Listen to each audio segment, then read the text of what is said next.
So we need to get the facts straight. How does this virus work? How does it transmit? Where does it want to go? And let's protect ourselves. I'm Dr. Peter Lin. I'm a family physician in Toronto, Canada. The coronavirus is a family of viruses that can cause as mild things as just a common cold, all the way up to SARS or MERS. These are these bad pneumonias that we're talking about. And basically what these viruses are, they look like a tennis ball with all these spikes sticking out of it. And depending on the type of spike, it allows that virus to attach to certain places. So some viruses, they have the spike that attaches to your nose. So basically you just get a common cold. But the SARS virus and this new virus that we're talking about has the spike that allows it to attach to the cells in your lung. And when it attaches there, it puts in information to make photocopies of itself. So it uses our equipment to make more viruses.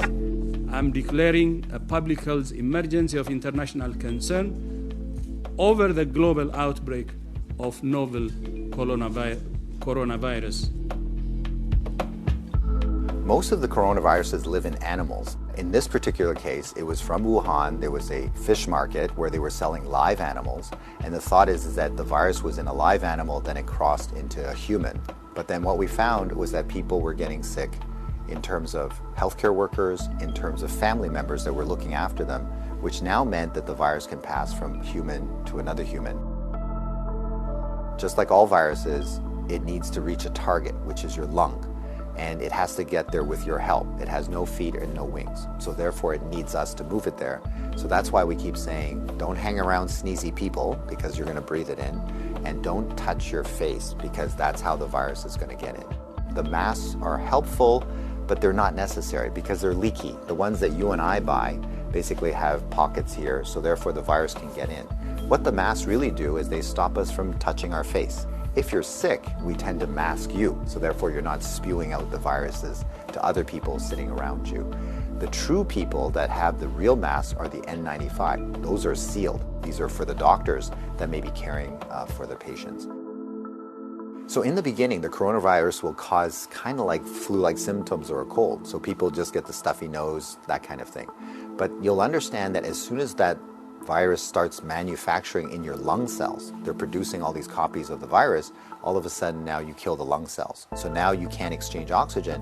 And that's why one of the early symptoms is people get very short of breath and they tend to have a difficult time breathing, and that's why they end up in hospital. So currently, unfortunately, we don't have a direct treatment for the coronavirus. So we don't have a medication that can kill it off. And so it's really supportive. So in other words, the patient can't breathe, we give them oxygen, help them to breathe. They can't drink, so therefore we give them fluids to support them. Their kidneys begin to shut down, we help them with all those things. So it's a very supportive process. This is a new virus that we've never seen before. So our immune system, our army, are having a hard time figuring out what to do. So usually what we have to do is we make something called antibodies. So these are things that can grab onto the spikes that we see on the virus, and it'll get rid of the virus for you, and that will actually bring you back to good health. So therefore the elderly may have a worse outcome, and of course the young children. So the babies, their immune system is not so good either, so they may not make those antibodies as well. So just remember, your hands may be with virus. Virus cannot hurt you because it can't get through the skin, but the moment I do this, now I've brought the virus right to where it wants to go. So let's remember not to touch our hands to our face. So let's say you think that you might have been on a plane or you might have bumped into somebody that has it. What should you do? So the first thing is to contact a healthcare worker to tell them that potentially you have it.